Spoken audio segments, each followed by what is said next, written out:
March with me. North. Into the country beyond the edge of the map. It is early in the 2nd century. You are a legionary of Rome, and you are walking into Caledonia, the wild north of Britain, the land the empire has never truly held. Around you moves a column of men you would follow anywhere, the 9th Legion. 5,000 of the most experienced soldiers in the Roman world. Men who have held this island for 2 generations. A head carried high catches the thing that matters more than any of your lives, the Aquila, the silver eagle of the Legion. Where it goes, you go. To lose it is the deepest shame a legion can know. The land closes in. The hills rise. The mist comes down, that thick, cold northern mist that swallows sound and shape, until the man in front of you is a grey shadow, and the eagle ahead is a rumour of silver in the fog. Somewhere out there, in the white, the Caledonians are watching. You feel it before you see it. The tribes of the north, who do not fight the way Rome fights, who melt into the moor and the mist and strike from nowhere. And then, the story goes, the mist takes the 9th Legion whole. 5,000 men march into that fog, and they do not march out. No survivors. No bodies. No eagle. An entire legion, one of the most storied in the empire, simply gone, erased from the earth by the tribes of the Scottish Highlands. It is one of the most haunting mysteries in all of Roman history. The lost legion. The eagle that never came home. There is only one problem with that story. It probably never happened. How do you lose a legion? Not lose a battle. Not lose a war. Lose a legion, 5,000 trained, equipped, catalogued men, part of the most bureaucratic military machine the ancient world ever produced. Rome counted everything. It carved its records in stone. It stamped its name on its bricks. A Roman legion was not a rumour. It was an institution with a number, a history, a paper trail stretching back centuries. And yet one of them, 9th Legio IX Hispana, does vanish from the record. That part is true. Somewhere in the 2nd century, a legion that had existed since the days of Julius Caesar simply stops appearing in Rome's lists, and no ancient writer ever tells us why. So the mystery is real. A whole legion goes missing from history. But the answer you have probably heard, the massacre in the Scottish mist, the eagle lost to the Caledonians, that is not history. That is a story. And we can tell you almost to the year when it was invented, and by whom. The truth is stranger. The evidence points somewhere else entirely, to a tile in the Netherlands, a revolt in the deserts of Judea, and a silence that no one has ever been able to fill. This is the real story of Rome's lost legion, not the legend. What actually happened, and why we tell ourselves the wrong ending. If you want history with the myths stripped out, the real evidence, the real uncertainty, the truth behind the story everyone repeats, subscribe and walk with us. We chase these mysteries all the way down. To understand what was lost, you have to know what the 9th was. This was not some raw second-rate garrison unit. The 9th Legion was old and it was famous. Its history reached back into the last violent century of the Roman Republic. It had fought under Julius Caesar himself in the long, brutal conquest of Gaul. It had marched through the civil wars that tore the Republic apart and birthed the empire. It earned its name, Hispana the Spanish, campaigning in Spain against the fierce Cantabrian tribes, around 30 years before the birth of Christ. By the time our story begins, the 9th had been a fighting legion for the better part of 100 years. These were not men playing at being soldiers. This was one of the sharpest instruments Rome possessed. And in the year 43, the 9th was chosen for one of the great enterprises of the age, the invasion of Britain. The Emperor Claudius wanted the island. Britain was the edge of the world, a place of mist and druids and tribes the Romans regarded as barely human, a land beyond the ocean that even the god Julius Caesar had probed and left alone. To conquer it would be to go where Caesar had not stayed. Claudius sent 4 legions across the Channel to do it. The 9th was one of them. For the next 2 decades, the 9th fought its way into Britain. It battled the war leader Caradocus. It pushed north and east, and it settled into the new province as an occupying force, building and garrisoning the fortress town of Lincoln. It became part of the machinery that was turning the wild island into a Roman thing: roads, forts, taxes, law. It was doing exactly that, holding down the conquered east of Britain when the island exploded. And the first great catastrophe of the 9th Legion, the first time it very nearly died, is not a legend at all. It is one of the best documented disasters in Roman Britain. In the year 60 or 61, southern Britain rose in revolt. The rising had a leader whose name still echoes in Britain today, Boudica, Queen of the Iceni. Rome had wronged her and her people beyond bearing, seized their land, flogged the queen, brutalized her daughters, and the response was a firestorm. Boudica gathered a vast host of the British tribes, and she came down on the Roman settlements of the southeast like the wrath of a god. The first city she destroyed was Camalodunum, modern Colchester, the showpiece Roman colony full of retired legionaries and their families, and utterly unprepared. As the city burned and its people died, a desperate call went out for the nearest army that could reach them. That army was the 9th Legion. Its commander, Quintus Petilius Cerealis, marched a force of the 9th south at speed to relieve Colchester and crush the rebels. He marched straight into the heart of the rising. The Britons were waiting. Somewhere on that road, Boudica's host fell on the 9th, and the result was a slaughter. The infantry of the relief column, a large detachment of the legion, was destroyed almost to a man. Cut down, overwhelmed, annihilated in the open by a force they had badly underestimated. Cerealis himself survived only because he cut his way out with the cavalry and fled back to the safety of his fortress, leaving his foot soldiers dead behind him. The 9th Legion was mauled.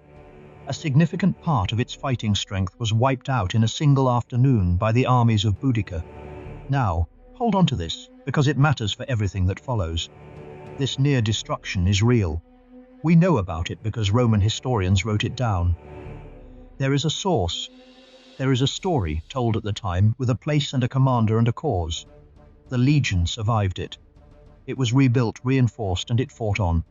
Boudica was ultimately defeated, and the 9th remained in Britain for another 50 years, eventually moving to a great new fortress in the north of the province, at York, Eboracum, the strong point that guarded the road to the unconquered north. And it is at York that the 9th Legion says its last recorded word. Go to York in the year 108. The 9th is rebuilding its fortress in stone, replacing the old timber walls of Eboracum with proper Roman masonry, the kind meant to last centuries. And to mark the work, they do what Romans always did. They cut an inscription. A stone tablet naming the legion, recording the rebuilding, fixing the moment in carved letters. That stone still exists. You can see it. It is a small, ordinary act of Roman record-keeping, and it is the last solid, dated, undisputed evidence we have of the 9th Legion existing as a unit in Britain. After the year 108, the 9th goes quiet. Not with a bang. Not with a reported massacre. It simply stops appearing. There is no ancient account of the 9th being destroyed. No historian mourns it, no emperor avenges it, no source describes its end. It is there, carved in stone at York in 108, and then the record, so careful for so long, simply falls silent. We can measure the silence. Decades later, in the reign of the Emperor Marcus Aurelius, between the years 161 and 180, someone compiles a list of the active legions of the Roman army. It is a complete roll call of Rome's military strength. The 9th is not on it. So somewhere between the year 108 and the middle of that century, a legion with 150 years of history behind it disappeared from the Roman army. It was there, and then it was not. And no one at the time seems to have written down what happened to it. That is the real mystery. Not a dramatic massacre, an absence. A gap in the record where a legion used to be, which raises the obvious question. If no ancient source describes the 9th dying in Scotland, where did that story come from? The answer is not from Rome. It is from a novel, and we know exactly when it was written. The year was 1954. A British writer named Rosemary Sutcliffe published a novel for young readers. She called it The Eagle of the 9th, and it told a haunting, beautiful story. A Roman legion, the 9th, marches north into the mists of Caledonia and is never seen again, destroyed, its eagle lost, and years later a young Roman sets out into the wild north to recover the lost eagle and redeem the legion's name. It is a wonderful book. It has never been out of print. It shaped the way generations of British readers imagined Roman Britain, and it inspired films. Decades later, movies like The Eagle and Centurion took the same premise and put it on the screen. The doomed legion, swallowed by the Scottish Highlands. And here is what happened. The story was so powerful, so vivid, so satisfying that it escaped the covers of the book. People began to remember it not as fiction but as fact. The 9th Legion was wiped out in Scotland, passed from a novel into common knowledge, repeated as history in classrooms and pub conversations, and yes, on the internet, until almost everyone had heard it, and almost no one remembered where it came from. But Sutcliffe was a novelist. She was not working from a lost Roman source that recorded the massacre. She took the real mystery, the genuine disappearance of the 9th from the record after York, and she gave it the most dramatic possible ending, death in the northern mist. That was a storyteller's choice. A brilliant one. But a choice, not a discovery. There was no ancient account behind it. There still isn't. And in the decades since, as archaeologists have actually dug into the question, the evidence they have found points somewhere the legend never expected. Not north into Scotland, but south and east across the sea out of Britain entirely. Stop here for a moment, because this is the heart of it. How easily a story we love becomes a fact we believe. It is worth being careful about. If you want to support work that does the opposite, that digs past the story to the evidence, the membership link is in the description. It keeps these deeper histories being made. Now, follow the evidence.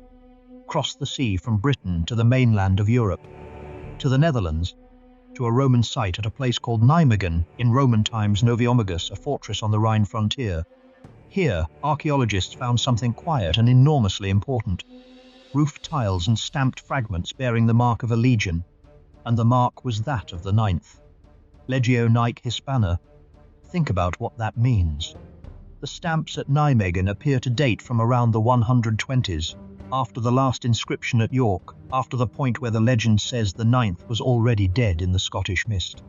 But here is its mark on the Rhine, in what is now the Netherlands, hundreds of miles from Caledonia, on the opposite side of the sea. If the 9th was massacred in Scotland after 108, it could not have been stamping tiles on the Rhine in the 120s. The most straightforward reading of the evidence is this. The 9th Legion did not die in Britain at all.